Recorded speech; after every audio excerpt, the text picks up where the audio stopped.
chapter 6. My son, if you art become surety for your neighbor, if you have struck your hands for a stranger, you art snared by the words of your mouth, you art caught by the words of your mouth. Do this now, my son, and deliver yourself, seeing you art come into the hand of your neighbor. Go humble yourself, and urge your neighbor. Give not sleep to your eyes, nor slumber to your eyelids. Deliver yourself as a gazelle from the hand of the hunter, as a bird from the hand of the fowler. Go to the ant, you sluggard. Consider her ways and be wise, which having no chief, overseer, or ruler, provides her bread in the summer and gathers her food in the harvest. How long wilt you sleep, O sluggard? When wilt you arise out of your sleep? Yet a little sleep, a little slumber, a little folding of hands to sleep. So shall your poverty come as a runner, and your want as an armed man.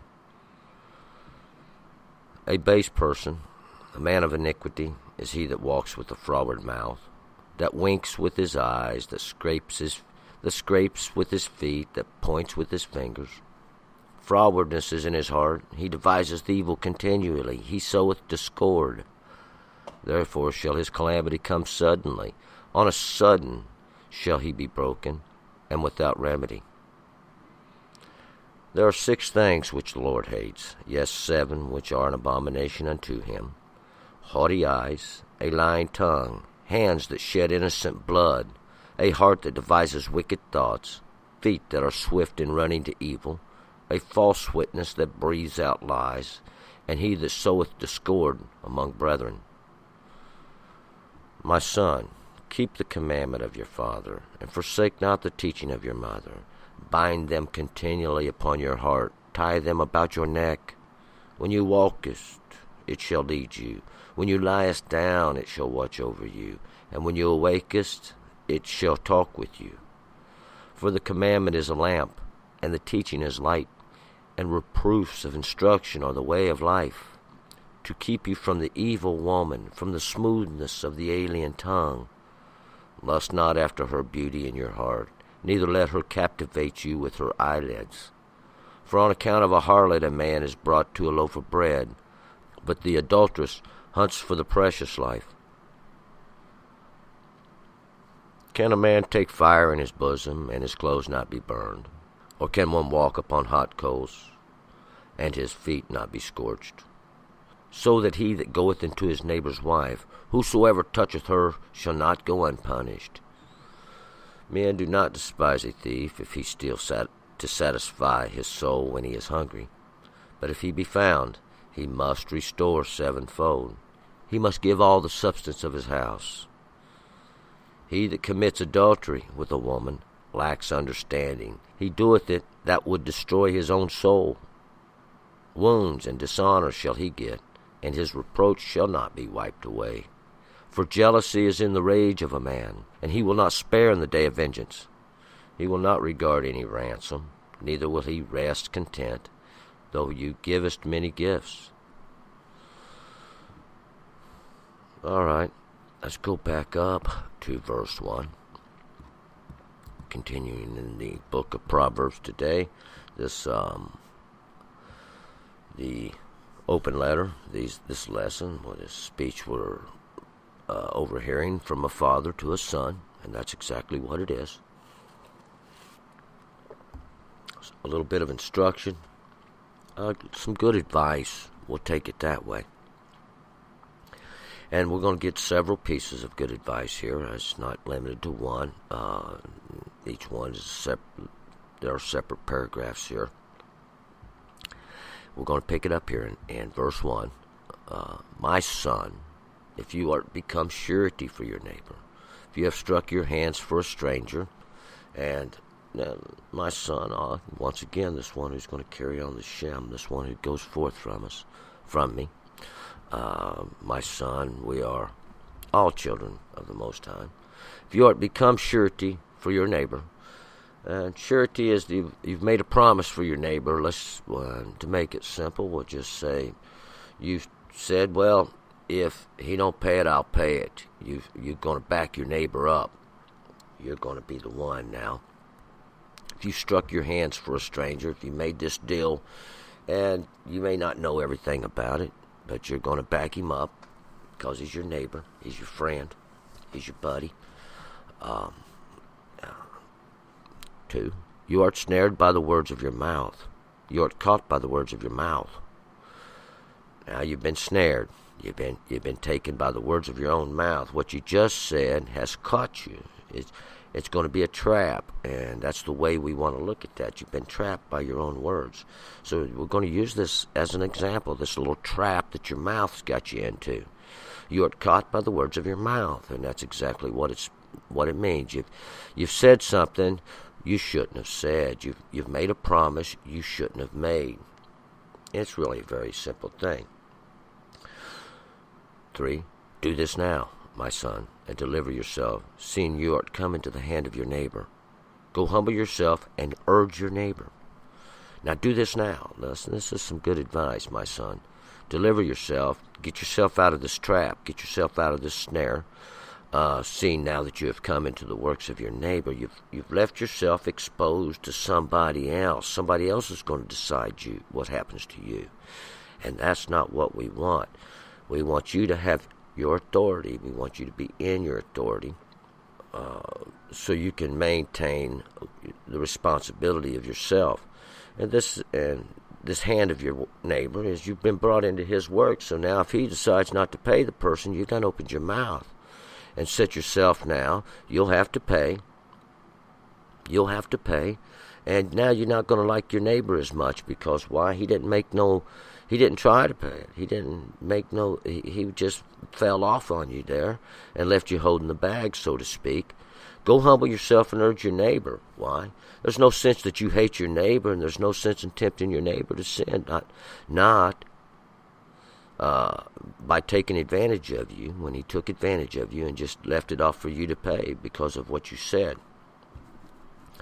And this is the lesson we get in this. 2 things happen. Now you hate your neighbor. That's a violation of the law. You're supposed to love your neighbor. And now your neighbor, he's committed a trespass against you. And it's also a violation of the law because he didn't fulfill his duties. He didn't do what he said, and he caused you to have to serve for his actions. And you can't cause somebody else to take responsibility for your deeds. 4, give not sleep to your eyes, nor slumber to your eyelids. Don't go to sleep. Don't rest until you've got this done. You're going to have to straighten this matter out. 5, deliver yourself as a gazelle from the hand of the hunter, and as a bird from the hand of the fowler. Deliver yourself as gazelle from the hand of the hunter swiftly, is what it means. Get out of this trouble quickly, like this bird out of this hand of the fowler, like this trap that's been set, this lure that's been set for you and your neighbor. You've both been taken in it. And it's really a simple thing. If you want to help your neighbor, help him. But don't put it in a promissory way where he could fall short and cause you to be angry. 6, go to the ant, you sluggard, consider her ways and be wise. New paragraph. Go to the ant, new lesson, new instruction. Go to the ant. Now let's go and what that means is let's go take a look at the ants and see how they live, you sluggard. This one who is like a consider her way is like a bum. The word is atzel. It means sluggish or lazy. It's a sluggard. It's just a substitution. It's somebody who is not inclined to do very much. Is really what it is. It's somebody who's lazy. Somebody who don't want to do nothing. Go to the ant. Consider her ways and be wise. Get you some knowledge from the bug. 7, which having no chief, overseer, or ruler, this ant got no leader, got no king, got no president, got no body of legislation, got no rulers, those who have to tell them what to do. 8, provides her bread in the summer and gathers her food in harvest. But yet the ant does what it's got to do. Stays alive, keeps on going, prospers. Been here for a long, long time. Going to still be here. It provides for bread. It gets its own substance and it gathers its food in the harvest. It knows when the seasons. 9. How long will you sleep, O sluggard? When wilt you arise out of your sleep? How long will you sleep, O sluggard? Those lazy ones, those ones who want to let somebody else do what they should be doing. And that's take responsibility for yourself. When will you arise out of your sleep? When are you going to wake up and take your responsibility for yourself? Instead of always letting somebody else decide what you're going to do tomorrow, what's right, what's wrong. Don't you know? 10. Yet a little sleep, a little slumber, a little folding of hands to sleep. Oh, yes, a little more sleep, though. Lay there. There's no sleep there. That's your laziness. That's your slumber, wanting to sleep. A little folding of hands to sleep. A little trying to continue in your sleep. Trying to continue in your sleep. Knowing it's time to wake, but you won't to continue. This is to show that. 11. So shall your poverty come as a runner, and your want as an armed man. So shall your poverty come as a runner, when it's fast. Because why? You're not doing nothing to get your substance. You're going to have to, this is a basic understanding, you have to work to live. And that work we're talking about is the law of the Lord. But your want shall come as an armed man. Want, that's your desire, that's your want, your need is what this will be. Shall be like an armed man. It's just come to take over. 12. A base person, a man of iniquity, is he that walks with a froward mouth. New paragraph, new lesson. A base person. A base person, that's somebody that's down low. See, real low. A man of iniquity. We're talking about a man of perversion in his understanding, a man of twistings, a man of, unfortunately, who doesn't observe the law of Hashem. He's that walks with a froward mouth. That's that one you see going around with his twistings, his distortions, his little con games that he's got going on, distorting the truth so he can get something out of it himself. We won't be doing that. You'll be getting something in it. It's always the purpose is to give you something. And that gift is going to be life that comes from observance of the law. 13. This one, though, that winks with his eyes, that scrapes with his feet, that pointeth with his fingers. No, we're talking about this one that winks with his eye, like he got a little trick going on. The scrapes with his feet. This ain't scrapes with his feet. Take a look at that word. The King James Version says he speaketh with his feet. The word is malal, and it means to speak, to utter, to say. And what it means is he conveys a meaning so much without talking by his action. This one that points with his finger, he's always trying to put the blame on somebody else. But we find out what he does speaks louder than his words. This one, he got a little trick for you. Why? Because he's trying to fool you. He's trying to lead you astray. 14. Frowardness is in his heart. He devises evil continually. He sows discord.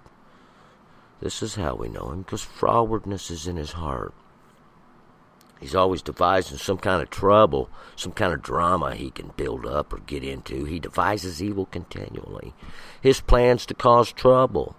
Misery loves company. He sows discord. He's sowing trouble in the earth. He's got a little problem, and he don't know how to deal with it. It's easy enough when we got these kind of problems. We need to take a hold of it, take it in hand, conquer it. That's the purpose of it. See, only those that have it can do anything about it.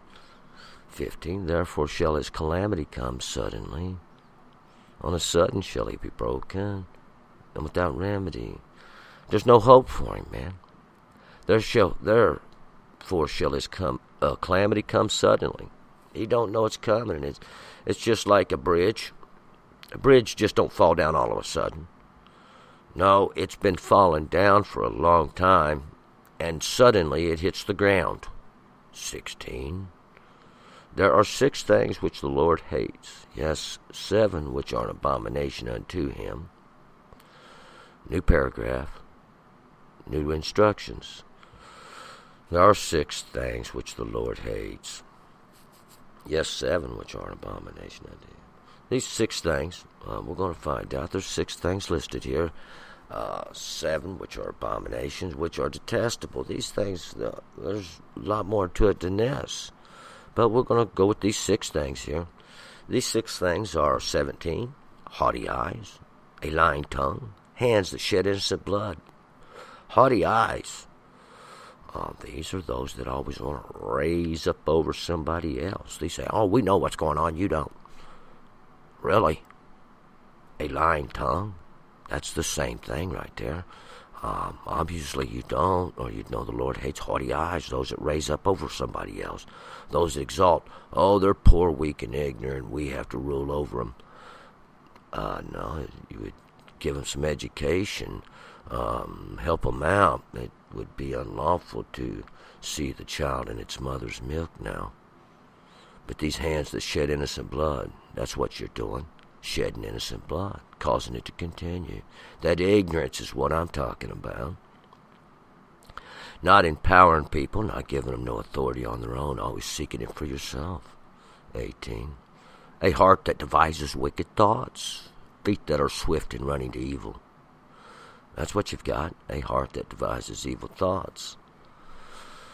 You're wicked, and your feet are swift to run into evil, and you're swift to do that wickedness.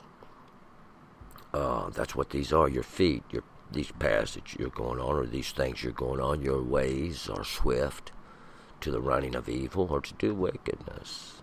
19. A false witness that breathes out lies, and he that sows discord among brethren. You're a false witness. You're one that breathes out lies. You're not telling the truth. You got a problem. You're a liar. You're one that sows discord among his brethren. You're one that causes trouble. Always want to tell lies and cause trouble and get something stirred up. 20. My son, keep your commandment of your father and forsake not the teaching of your mother. New paragraph, new understanding.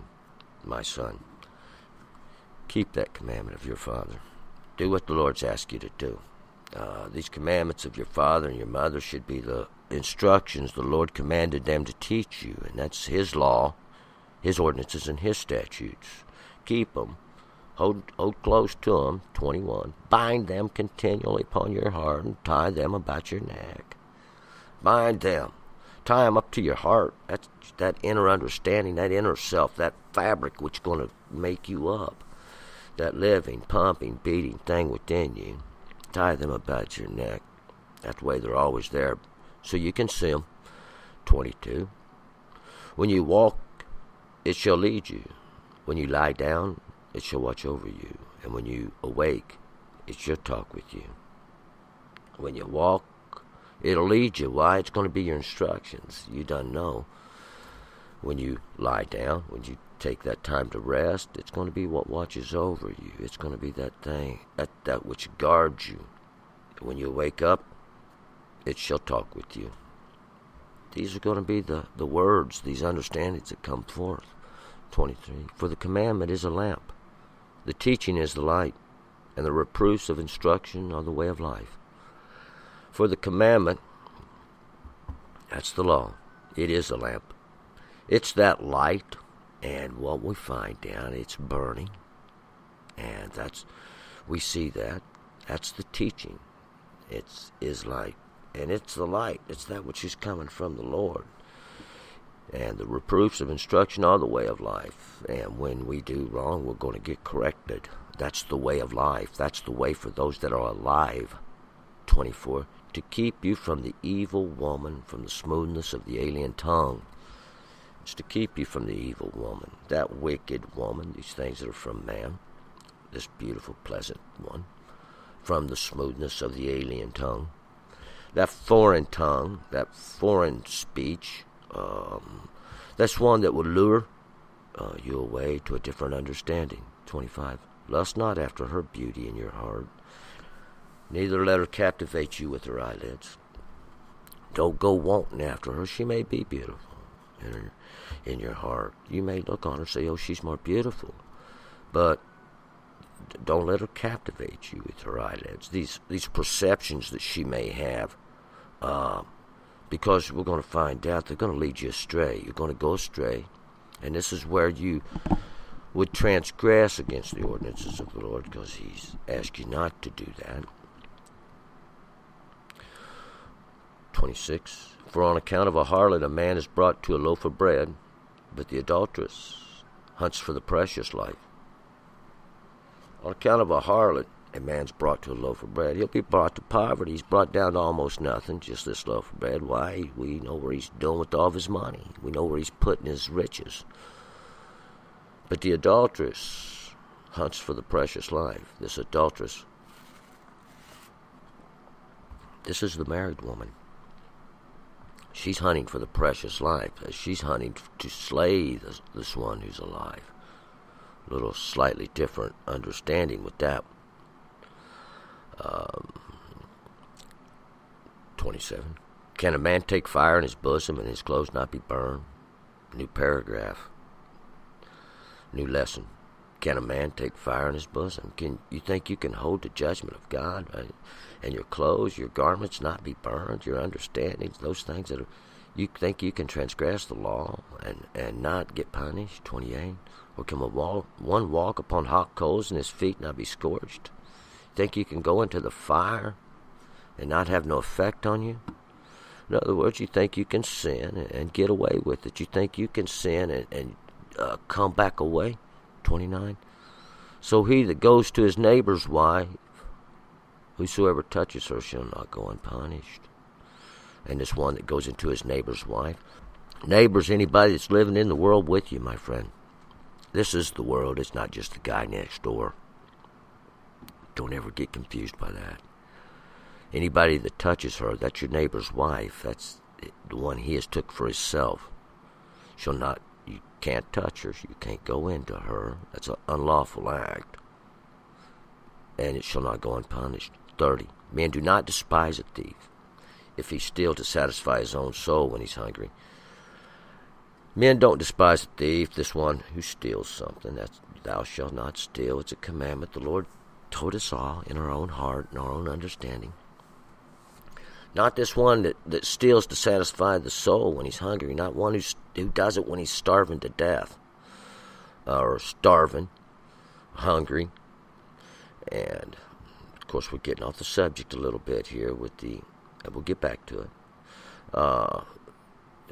So it's how you judge the sin. See, don't be so quick to judge now. 31. But if he be found, he must restore sevenfold. He must give all the substance of his house. But this is the law. Now, it's written already. But if he be found, and he's known, he's found out, he must restore sevenfold. That's the law. He must give back 7 times that which he stole. It's the law. It's the law of the thief. And if he don't have sevenfold, he must give all the substance of his house. He must give up to all the substance of his house, or sevenfold. That's the law. And because, see, what this is a lesson to the thief. You should have took what you had and went and redeemed it to purchase whatever you wanted. But to take something that somebody else's is unlawful. If you're hungry, go sell what you've got. 32. He that commits adultery with a woman lacks understanding. He doeth it that would destroy his own soul. We're back to the subject. This one that commits adultery with a woman lacks understanding. Adultery is because she's another man's wife. And you don't have no understanding because, see, if you had a wife and somebody did that to you, how would you feel? And this is to have understanding, is to put yourself in somebody else's shoes before you go destroying people's lives. Even though somebody tempted you, that has nothing to do with anything. This one that does this, he does something that would destroy his own soul. This sin has the ability to destroy your soul. Why? You're willing to go into somebody else's understanding. And this is a mistake, my friend. 33. Wounds and dishonor shall he get, and his reproach shall not be wiped away. Wounds and dishonor. Wounds, and probably a lot of them. And dishonor. Ain't nobody gonna like you when you're found out what you've done. That's what you'll get. That's why everybody can look at you from now on. Yeah, his reproach shall not be wiped away. You've struck a memory in that can't be done away with. This is a cord of Sheol, remember? That's one of them ropes that's going to tie you down into the pit. You don't want none of that. You want to keep a clear conscience. 34. For jealousy is the rage of a man, and he will not spare in the day of vengeance. For jealousy is the rage of a man. That great anger that's stored up inside, and it can be provoked just by that right there. This jealousy. Some people say, well, jealousy ain't right. Well, the Lord's jealous. It's a real emotion, man. It's truth. And whether you want to try to say it's wrong or right, that's what's natural. He will not spare in the day of vengeance. When his anger's released, they'll hold him accountable. I ain't going to say that's right. I ain't going to say that's wrong, but I'm going to tell you right now. There is a cause and effect. 35. He will not regard any ransom, neither will he rest content, though you givest him many gifts. He's not going to regard ransom. You ain't going to buy him off. He's not going to rest and be content. He's not going to take that and walk away. Even if you give him gold or silver, whatever you promise him or anything you probably threaten him with, it's just not going to work. To violate, he's been violated, and this is a natural thing. Society today has a poor understanding of what's right and wrong, and these actions we find in society today greatly would reflect this proverb. There's no moral value. What little there is, it seems to be a very dim light. And it's the struggle against these things. It's been here for a long, long time. And it's the continuing struggle that shows the lack of understanding, the lack of knowledge that's in the earth. Nothing's changed in several thousand years because nobody's teaching the truth. It's not getting out there. We've got to get some instruction, and we've got to get some knowledge. We've got to get a little wisdom. And the Lord said in the beginning, my ordinances and my statutes and my law is just that. It is your wisdom. It's your knowledge. It's your understanding. And sooner or later, he causes us to return. Well, moving forward, Proverbs chapter 7. Turn and return.